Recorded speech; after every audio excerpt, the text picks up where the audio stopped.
இனிமையான நண்பர்களே, அன்புள்ளம் கொண்ட சொந்தங்களே, அனைவருக்கும் வணக்கம். தமிழ்நாட்டிலே ஆட்சி நடத்துகின்ற திமுக ஆட்சியையும் இந்த ஆட்சியிலே சாராயத்துறைக்கு பொறுப்பேற்றிருக்கின்ற அமைச்சர் செந்தில் பாலாஜியின் மீதும் விடாது தொடர்ந்து தாக்குதல் நடத்தும் பாட்டாளி மக்கள் கட்சி தலைவர் அன்புமணி ராமதாஸ் அவர் ஏன் செந்தில் பாலாஜி மீதும் இந்த ஆட்சியின் மீதும் இவ்வளவு கடுமையான தாக்குதலை தொடுத்திருக்கிறார் என்று பார்க்கின்ற பொழுது, நேற்று அவர் விட்ட ஒரு அறிக்கை அந்த உண்மையை வெளிச்சத்திற்கு கொண்டு வருகிறது. அந்த அறிக்கை என்னவென்று பார்த்தால், டாஸ்மாக் ஊழல் பணம் ரூ.1000 கோடி யாருக்கு போனது? அமலாக்கத்துறை புகார் குறித்து சிபிஐ விசாரணை நடத்த வேண்டும். தமிழ்நாட்டில் மது வணிகத்துக்கு பொறுப்பு வைக்கும் டாஸ்மாக் நிறுவனத்தின் தலைமை அலுவலகம் மற்றும் பல்வேறு மது ஆலைகளில் அமலாக்கத்துறையினர் நடத்திய சோதனைகளில் குறைந்தது 1000 கோடி அளவுக்கு முறைகேடுகள் நடந்திருப்பது தெரிய வந்திருப்பதாக ஊடகங்களில் வெளியாகியுள்ள செய்திகள் பெரும் அதிர்ச்சியை தருகிறது. டாஸ்மாக் நிறுவனத்தில் நடைபெறும் ஊழல்கள் குறித்து புதிதாக குற்றச்சாட்டுக்கள் வெளியாகி வரும் நிலையில் அவற்றை முழுமையாக மறைத்துவிட்டு திசை திருப்பும் முயற்சிகளில் தமிழக அரசு ஈடுபட்டு வருவது கடுமையான கண்டனத்துக்கு உரியது. சென்னை எழும்பூரில் உள்ள டாஸ்மாக் நிறுவனத்தின் தலைமை அலுவலகம் மற்றும் தமிழகம் முழுவதும் உள்ள 5 தனியார் மது ஆலைகளில் கடந்த 7ஆம் தேதி தொடங்கி 3 நாட்களாக அமலாக்கத்துறை சோதனையில் கைப்பற்றப்பட்ட ஆவணங்கள் மற்றும் அவற்றின் விவரங்கள் குறித்த செய்திகள் வெளியாகி வருகிறது.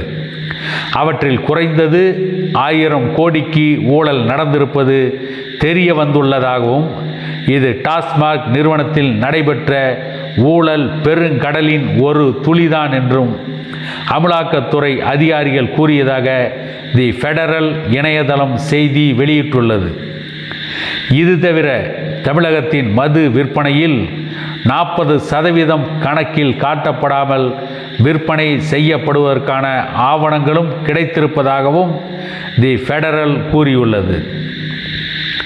ஊழல் பணம் ரூ.1000 கோடியில் சிறு பகுதி மட்டும்தான் டாஸ்மாக் அதிகாரிகளுக்கு சென்றிருப்பதாகவும், மீதமுள்ள பணம் யாருக்கு சென்றது என்பது குறித்து விசாரித்து வருவதாகவும் அமலாக்கத்துறை அதிகாரிகள் கூறியதாக தி ஃபெடரல் நிறுவனம் தெரிவித்துள்ளது.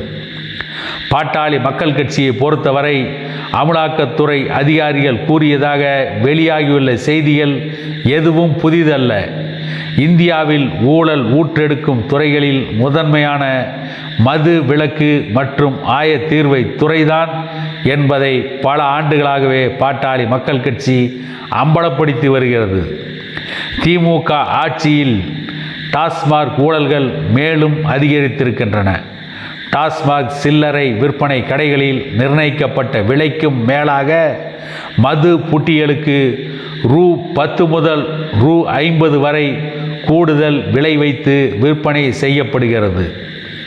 இந்த வகையில் மட்டும் தினமும் ரூ.10 கோடி வீதம் ஆண்டுக்கு 3650 கோடி வரை ஊழல் நடைபெறுவதாக கூறப்படுகிறது. இது தவிர மது ஆலைகளிலிருந்து கொள்முதல் செய்யப்படும் மது வகைகளுக்கு பெட்டிக்கு ரூ.50 வீதம் கையூட்டாக பெறப்படுவதாகவும், இந்த வகையில் மட்டும் ஆண்டுக்கு 500 கோடி வரை ஆட்சியாளர்களுக்கு கிடைப்பதாகவும் குற்றச்சாட்டு உண்டு. இது குறித்து விசாரிக்க கடந்த காலங்களில் பாட்டாளி மக்கள் கட்சி பல முறை வலியுறுத்தி இருக்கிறது. இவை அனைத்துக்கும் மேலான குற்றச்சாட்டு என்னவென்றால், தமிழ்நாட்டில் விற்பனை செய்யப்படும் மது வகைகளில் 50 விழுக்காட்டுக்கு கலால் வரியும் விற்பனை வரியும் செலுத்தப்படுவதில்லை என்பதுதான்.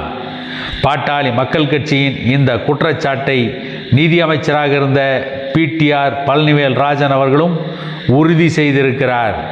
2022ஆம் ஆண்டு மார்ச் மாதம் 15ஆம் தேதி இந்தியன் எக்ஸ்பிரஸ் நாளிதழுக்கு நேர்காணல் அளித்த அவர், தமிழகத்தில் ஆயத்தீர்வை வளையத்திற்கு வெளியே விற்பனை செய்யப்படும் மதுவின் அளவு மிகவும் அதிகம் என்று கூறியிருக்கிறார்.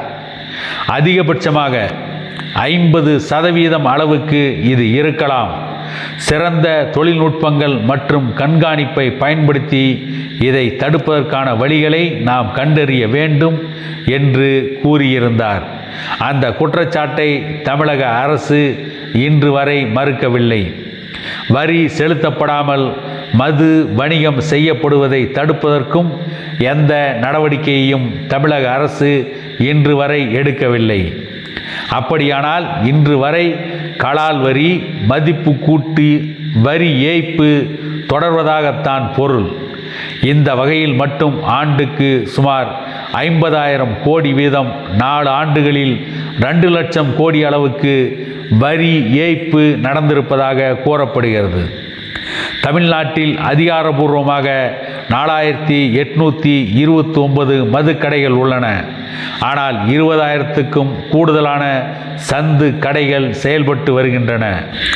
அங்குதான் வரி செலுத்தப்படாத மது புட்டிகள் சட்டவிரோதமாக விற்பனை செய்யப்படுகின்றன.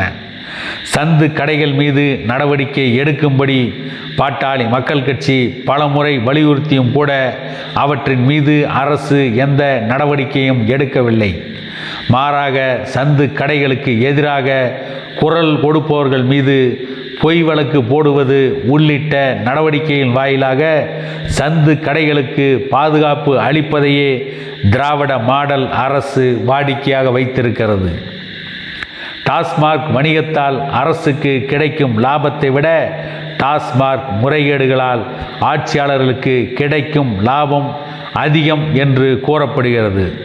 அதனால்தான் டாஸ்மாக் ஊழல்கள் குறித்து விசாரணை நடத்த வேண்டும் என்ற கோரிக்கையை ஏற்க தமிழக அரசு மறுக்கிறது.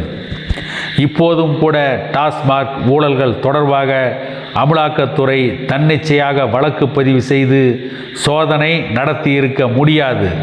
டாஸ்மாக் முறைகேடுகள் தொடர்பாக தமிழக அரசின் கையூட்டு தடுப்பு பிரிவு காவல்துறையினர் பதிவு செய்துள்ள மூல வழக்கின் அடிப்படையில்தான் அமலாக்கத்துறை வழக்கு பதிவு செய்திருக்கிறது. ஆனால் அந்த மூல வழக்கில் தமிழக காவல்துறை எந்த நடவடிக்கையும் எடுக்கவில்லை. இதே நிலை நீடித்தால் டாஸ்மாக் குற்றச்சாட்டுகள் குறித்து எந்த உண்மையும் வெளிவர வாய்ப்பில்லை. அமலாக்கத்துறை சோதனையில் வெளிவந்துள்ள ரூ.1000 கோடி டாஸ்மாக் ஊழலால் பயனடைந்தவர்கள் யார் யார் என்பதை மக்களுக்கு தெரிவிக்க வேண்டியதும் அவர்களுக்கு தண்டனை பெற்றுத்தர வேண்டியதும் அவசியமாகும். தமிழக காவல்துறை அதை செய்யும் என்ற நம்பிக்கை தமிழ்நாட்டு மக்களுக்கு இல்லை. எனவே டாஸ்மாக் ஊழல்கள் குறித்து சிபிஐ விசாரணைக்கு தமிழக அரசு ஆணையிட வேண்டும் என்று பாட்டாளி மக்கள் கட்சியின் தலைவர் அன்புமணி ராமதாஸ் அவர்கள் கடுமையான கண்டனத்தை பதிவு செய்திருக்கிறார். ஆகவேதான் பாட்டாளி மக்கள் கட்சி தொடர்ந்து போராடுகிறது. தமிழ்நாட்டில் ஒட்டுமொத்தமாக சாராய கடைகளை மூடிவிடுங்கள், மதுபான கடைகளை மூடிவிடுங்கள், மது ஆலைகளை மூடிவிடுங்கள். அப்பொழுது இப்படிப்பட்ட முறைகேடுகளும் இருக்காது, இருக்கின்ற மக்களும் நிம்மதியாக வாழ்வார்கள். மதுவால் பல குடும்பங்கள் சீரழிவதும் தடுத்து நிறுத்தப்படும் என்ற பாட்டாளி மக்கள் கட்சியின் கோரிக்கையை எந்த அரசும் ஏற்றுக்கொள்ளவில்லை, எந்த அரசும் செவிசாய்க்கவில்லை. ஆனால் பாட்டாளி மக்கள் கட்சியின் கோரிக்கையை நிறைவேற்றுவதற்கான நாள் நெருங்கி கொண்டிருக்கிறது என கூறிக்கொண்டு மீண்டும் இதை போன்ற ஒரு பதிவில் உங்களை சந்திக்கும் வரை உங்களிடமிருந்து விடைபெறுவது உங்கள் எடப்பாடி துரைசாமி.